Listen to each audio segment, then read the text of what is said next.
Assembly జరుగుతుంది.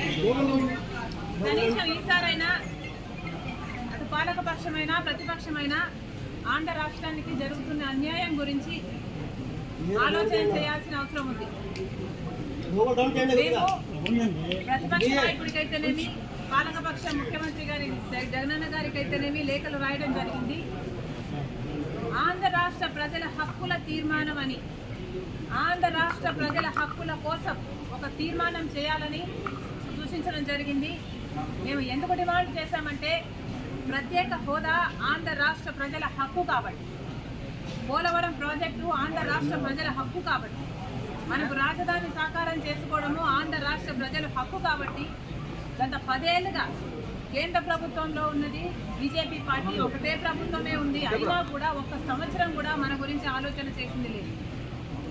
ఇంతకుముందు 5 సంవత్సరాలు చంద్రబాబు గారు ముఖ్యమంత్రిగా ఉన్నారు. ఆ తర్వాత ఇప్పుడు 5 సంవత్సరాలు జగనన్న గారు ముఖ్యమంత్రిగా ఉన్నారు. కానీ ఇప్పటి వరకు కూడా ఆంధ్ర రాష్ట్ర ప్రజల హక్కుల గురించి ఎవరు ఆలోచన చేసింది లేదు. స్వలాభం కోసం ప్రజల ప్రయోజనాలను తాకట్టు పెట్టింది చాలు. కనీసం ఈసారైనా ఆంధ్ర రాష్ట్ర ప్రజల హక్కుల తీర్మానం అని ఒకటి అసెంబ్లీలో పాస్ చేయాలి. మనకు ఎందుకు ప్రత్యేక హోదా బీజేపీ ద్రోహం చేసిందో, మనకు పోలవరం ఎందుకు ద్రోహం చేసిందో, మనకు రాజధాని ఎందుకు ద్రోహం చేసిందో వీరన్నిటి మీద అసెంబ్లీలో చర్చ జరగాలి.